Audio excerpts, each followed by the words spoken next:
Hello friends, আজকে আমি বোলপুরে যাচ্ছি।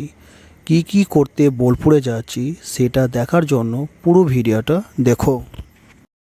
বাহিরি স্কুল পেরিয়ে নিমতলার দিকে যাচ্ছি। এটা নিমতলা বাস স্ট্যান্ড। আমি প্রথমে বোলপুরের কিষাণ মান্ডির অফিসে চলে আসি। বাইকটাকে রেখে অফিসের ভেতরে ঢুকে পড়ি এবং সিঁড়ি দিয়ে ওপরে উঠে অফিস থেকে শস্য বীমা ফর্মটি সংগ্রহ করি। শস্য বীমা ফর্মটিকে নিয়ে জেরক্স দোকানে চলে আসি এবং শস্য বীমা ফর্মটার সঙ্গে যে ডকুমেন্টসগুলো জমা দিতে হবে সেইগুলোকে জেরক্স করে নিই। শস্য বীমা ফর্মের সঙ্গে যে ডকুমেন্টসগুলো লাগবে সেগুলো হলো আধার কার্ড, ভোটার কার্ড, পর্চা, ব্যাংকের বই। এগুলোকে জেরক্স করে নিয়ে ফর্মটাকে পূরণ করে পিন দিয়ে এঁটে দেওয়ার পরে আবার অফিসে জমা দিয়ে চলে আসি। দেন ব্লক ডেভেলপমেন্ট অফিসে বোলপুর ব্লকে আসি এবং অফিসে গিয়ে ওবিসি সংক্রান্ত বিভিন্ন তথ্য অফিসারের কাছ থেকে জেনে নিই এবং ওবিসি করার জন্য কী কী ডকুমেন্টস লাগবে সেগুলোকে জেনে নিই। আজকে অফিসে ভিড় না থাকার কারণে আজকে আমার খুব সুবিধা হয়েছে।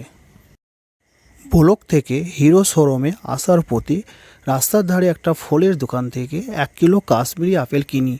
এর মূল্য ছিল 100 টাকা কিলো, তবে আমার কাছ থেকে 10 টাকা কম নিয়েছে। হিরো শোরুমে আমি আসি আমার বাইকের একটা ডুপ্লিকেট চাবি নিতে, কিন্তু এখানে চাবি পাওয়া যায় না। এরপর বাইকে করে গীতাঞ্জলি শোরুমের পাশ দিয়ে চলে আসি স্মার্ট বাজার। স্মার্ট বাজারে প্রথমেই ফার্স্ট ফ্লোরে একটু ঘোরাঘুরি করি।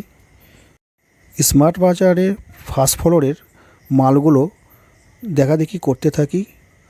দেন তারপর লিফট দিয়ে সেকেন্ড ফ্লোর উঠে গিয়ে সেকেন্ড ফ্লোরের মালগুলোকে দেখতে থাকি এবং ঘোরাঘুরি করতে থাকি। এরপর থার্ড ফ্লোরেও ঘোরাঘুরি করি। স্মার্ট বাজার সকাল সকাল আসাই ভালো, কারণ এখানে এলে ঘুরতে অনেক টাইম লাগে। আমার এখানে এসে অনেক সময় কেটে যায়। এর আগে আমি অনেকবার এসেছি। আমি যখনই বোলপুর আসি তখন একবার স্মার্ট বাজার ঘুরে যাই। স্মার্ট বাজারে দেখে মনে হলো এখানে অনেক মাল স্টক করা হয়েছে, প্রচুর মাল স্টকে রাখা হয়েছে, পুরো প্যাক আপ মাল। স্মার্ট বাজার থেকে জুতো, পাঁপড় আর বিস্কুট কিনেছি। তারপরে বাইকের ডুপ্লিকেট চাবি বানাতে আসার পথে রাস্তার ধারে একটা দোকান থেকে আমলকি কিছু কিনে নিই। এই আমলকি খুবই ভিটামিন শরীরের পক্ষে। তারপর চাবির দোকানে গিয়ে একটা বাইকের ডুপ্লিকেট চাবি তৈরি করে নিই। এই ডুপ্লিকেট চাবি তৈরি করতে আমার কাছে 100 টাকা নিয়েছে। আমাকে একটুকু বেশি নিলেও মনে হলো, এটাই আমার মনে হলো। এবং চাবি লাগানোর একটা সকেট বা পকেট রিং কিনলাম।